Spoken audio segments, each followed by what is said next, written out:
Dragon Ball Daima Episode 11 Easter Eggs. Very tame episode, which I was expecting after Episode 10. Let's get started. Neba is known as the legendary Namekian. So is he supposed to be the Yamoshi of the Namekians, or Broly, or whatever he's supposed to be, you know? Neba points out that Piccolo is a weird name. This is because Namekian naming scheme in Dragon Ball is taken from snails and slugs. But of course, Piccolo gets his name from the instruments, just like the rest of Demon King Piccolo's spawn. You got drum, tambourine, cymbal, piano, you know? Just like with Planet Namek, even if you make a wish in the demon realm, it has to be done in the Namekian language, which is why I pointed out a few months ago that the dragon's name is Dotoruz. Listen to the trailer.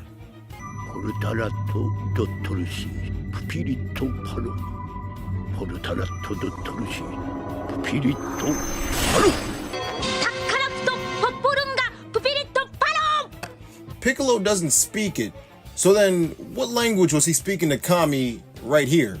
He does say he's been on Earth for so long as an excuse, so whatever. Arinsu and Marba deduced that they didn't use enough of Buu's essence, which is what resulted in Majin Ku, which results in Majin Du being more similar to Buu, anatomy-wise. You know, he's got the red eyes, even the need for sweets. He's got the hands, like the mitt-looking hands, too. Neba reveals that he likes living alone to keep the Namekian world safe for when everyone returns, which is similar to the reason that the child of Katat was waiting on Earth, you know, for his dad to arrive to come pick him up. He further explains that the Dragon Balls of the Demon Realm were meant to be used as a reward system for the Namekians, but bad people got a hold of them and began using them for foolish purposes.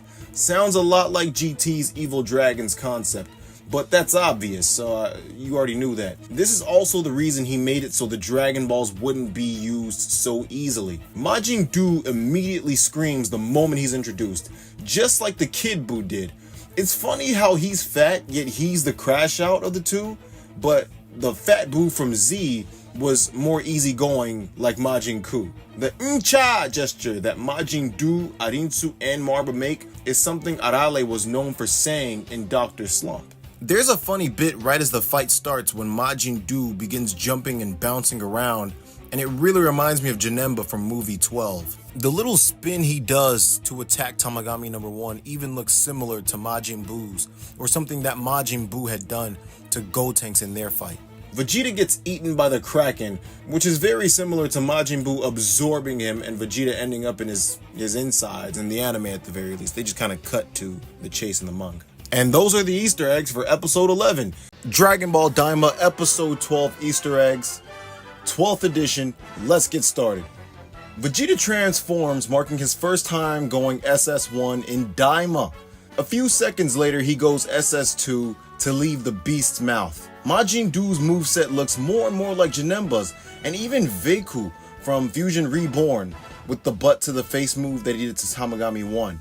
Neba interferes in Vegeta's fight with Tamagami 2 to make Tamagami 2 more powerful, because he knows Vegeta loves to fight. And it's just it's almost like something Chaozu did, you know, sabotaging Goku and Tenshinhan's fight in the 22nd tournament. This also serves as a way to display Neba's magic capabilities. He did create the Tamagami after all.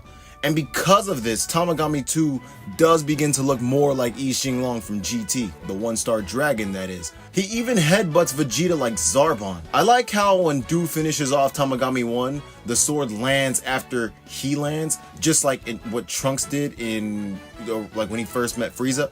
Du's final challenge is to read every number that Tamagami number 1 reveals. All the numbers he reveals read like they're battle power numbers on a scouter, and if you pause them, I think they might actually be battle power numbers, kind of like Bardock's music, Solid State Scouter. One small bit you might not notice is that Majin Ku picking the right number was foreshadowed after his loss to Tamagami number 1. Remember, he told Arinsu that he was resourceful in different ways, right? Remember that? And it may not be the last time this pays off. Also, Majin Duu's big ears probably allowed him to hear what Ku said that much more, just based on the fact that Namekians have sensitive hearing. So it's logical to think that, you know, all demons may have sensitive hearing as well. Vegeta hits SS3, and this marks the first series that he has done this in. He didn't do it in Z, he didn't do it in GT, and he dang sure didn't do it in Super.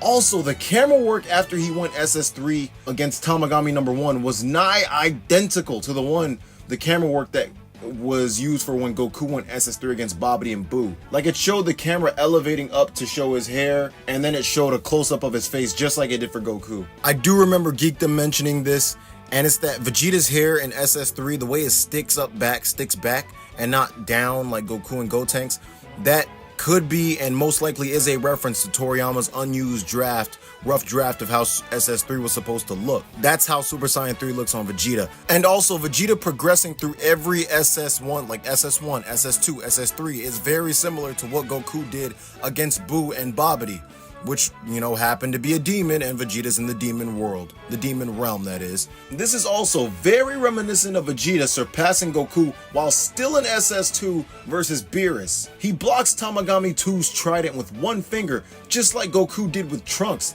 This one was blatant and obvious. I kinda liked it though. Then Vegeta hits him with the Gallic Gun, also known as the Garlic Gun. You know, that's what the pun is. He hit number 19 with the Big Bang Attack, Cell with the Final Flash, and Tamagami 2 with the Garlic Gun, or Gallic Gun. It's almost like every time Vegeta reaches a new level, he has to test his new attack on someone, or just attack on someone. His fight with Tamagami number 2 ends similar to Goku's fight with Tamagami number 3. The huge Ki Blast was merely a decoy. It was the hard blow that finished them off.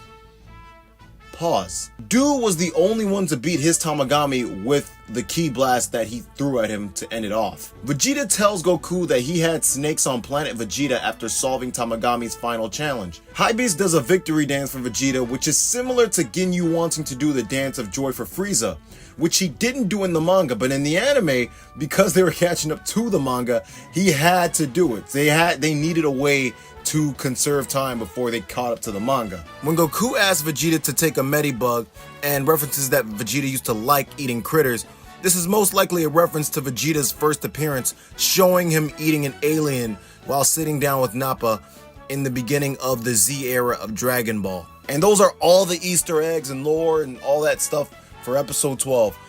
Dragon Ball Daima episode 13 has hit the screen.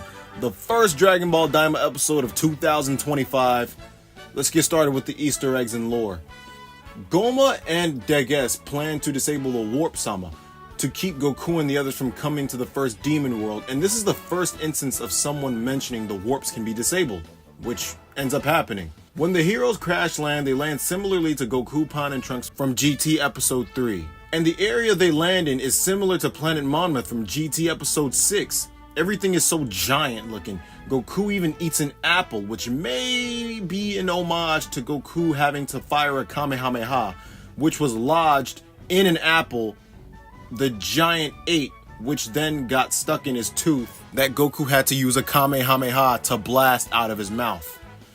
Pause. And instead of bees, Daima instead uses hamsters, and instead of a giant gazelle looking thing as the animal, pet-ish, they use a giant dog thing, which has ticks, and it's a really cool scene. Bulma refers to the capsules as Hoi Poi capsules, which is something she hasn't done since the beginning of Dragon Ball. And the Hoi Poi in Japanese is an onomatopoeia of the sound of throwing something combined with the sound of something being thrown. You can see a lot of this and more in the Dragon Ball Dissection video series from Miss Dare Fusion. Later on throughout the series, Bulma just dropped the Hoi Poi thing and they just started calling them capsules. So it's a nice little touch to see the Hoi Poi come back into the series. Kaioshin says mortals aren't capable of passing through the warps alone. Neba reveals that they landed on a planet called Mega, which is inhabited by Megath giants, making this the second most terrifying planet in the demon realm according to Shin. So much so that the gendarmerie don't even come near it. The glowing light from the ship is called Magi Light, which powers everything and is vital for keeping the ship in the air. This obviously doesn't exist on Earth. They also react with acidic water to produce energy that can last for 30 years. These rocks are also very valuable. Acidic water seeps from the third demon world, causing a continuous shine, and the top of the second demon realm / the bottom of the third demon realm is also made up of Magi Light. Depending on water composition, the sky also changes colors. Also, There is a lot of Magi light in the demon realm, but the Supreme Demon King controls it, so taking any is punishable by death. Not only does the Megath child remind me of the giant from GT, but he also looks similar to the barbarians from Dragon Ball Super, which is what the rest of his race also looks like. He also looks very similar to Botamo from Super, so that's one thing. Also, it's funny that it's a child because in Dragon Ball Z filler from the Buu arc, Goku and Vegeta ran into worms in Buu's body, which also happened to be children until their dad showed up, which I covered in a previous video. Check that out, it's in the card above, in the right. The giant boy was eating fried kraken tentacle, which makes them look like ordinary fishes on that planet, kind of like calamar or something. Goku hits the Kamehameha in this episode to keep the ship from getting destroyed, kind of like he did in GT to dislodge the Dragon Ball from the giant's mouth. Goku also has a scene with the giant in Daima just as he did in GT.